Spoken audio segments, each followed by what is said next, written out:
BMTC ಸಿಬ್ಬಂದಿ ಮೇಲೆ ಮುಂದುವರೆದ ದೌರ್ಜನ್ಯ ಕೇವಲ 3 ತಿಂಗಳಲ್ಲಿ 9 ಪ್ರಕರಣಗಳು ದಾಖಲಾಗಿರತಕ್ಕಂತದ್ದು ಸ್ಕೂಟರ್ಗೆ ಸೈಡ್ ಕೊಡ್ತಿಲ್ಲ ಎಂದು ಚಾಲಕನ ಮೇಲೆ ಹಲ್ಲೆ ಮಾಡಲಾಗಿದೆ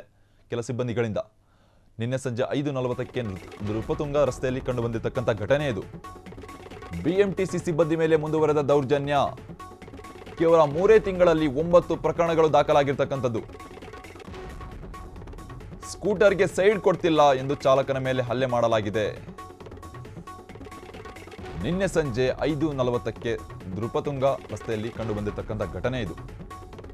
ಮೆಜೆಸ್ಟಿಕ್ನಿಂದ ಸಿಕೆ ಪಾಳ್ಯಕ್ಕೆ ಹೊರಟಿದ್ದ ಬಿಎಂಟಿಸಿ ಬಸ್ ಈ ಚಾಲಕನ ಮೇಲೆ ಹಲ್ಲೆ ಮಾಡಲಾಗಿದೆ ಚಾಲಕ ಕುಶಾಲ್ ಕುಮಾರ್ ಕೊಳ್ಳುಪಟ್ಟಿ ಹಿಡಿದು ಎಳೆದಾಟ ಮಾಡಿದ್ದಾನೆ ಬಸ್ ಚಾಲಕನಿಗೆ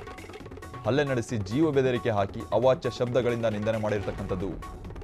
ಆರೋಪಿ ಮೊಹಮ್ಮದ್ ಫಜಲ್ ವಿರುದ್ಧ ಎಫ್ಐಆರ್ ಕೂಡ ದಾಖಲಾಗಿದೆ ಪದೇ ಪದೇ ದೌರ್ಜನ್ಯ ಎಸಗಲಾಗ್ತಾ ಇದೆ ಬಿಎಂಟಿಸಿ ಚಾಲಕರ ಮೇಲೆ ನೋಡಬಹುದು ದೃಶ್ಯಾವಳಿಗಳಲ್ಲಿ ಕ್ಷುಲ್ಲಕ ಕಾರಣಕ್ಕೆ ಕಿರಿಕ್ ಮಾಡಿಕೊಂಡಿರತಕ್ಕಂಥದ್ದು ಬಸ್ ಚಾಲಕನ ವಿರುದ್ಧವಾಗಿ ಕೇವಲ 3 ತಿಂಗಳಲ್ಲಿ 9 ಪ್ರಕರಣಗಳು ದಾಖಲಾಗಿರತಕ್ಕಂಥದ್ದು ಬಿಎಂಟಿಸಿ ಚಾಲಕರ ವಿರುದ್ಧವಾಗಿ ದೌರ್ಜನ್ಯಗಳು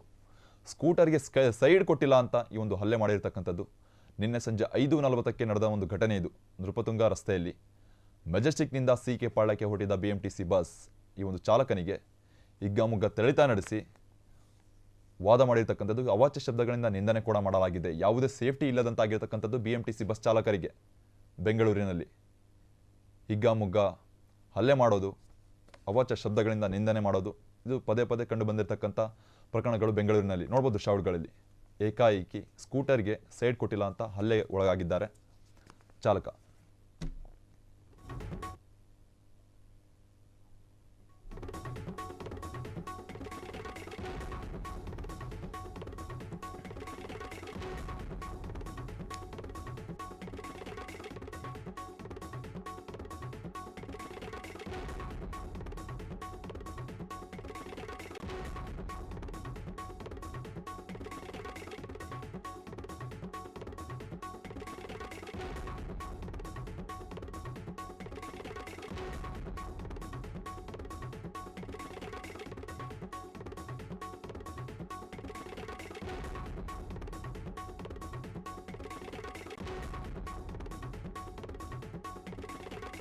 ಕ್ಷಣ ಕ್ಷಣದ ಸುದ್ದಿಗಳಿಗಾಗಿ ಫ್ರೀಡಂ ಟಿವಿ ಸಬ್ಸ್ಕ್ರೈಬ್ ಮಾಡಿ, ಲೈಕ್ ಮಾಡಿ ಹಾಗೂ ಫಾಲೋ ಮಾಡಿ. ಹೊಸ ಸುದ್ದಿಗಳ ನೋಟಿಫಿಕೇಶನ್ಗಾಗಿ ಬೆಲ್ ಐಕಾನ್ ಮೇಲೆ ಕ್ಲಿಕ್ ಮಾಡಿ.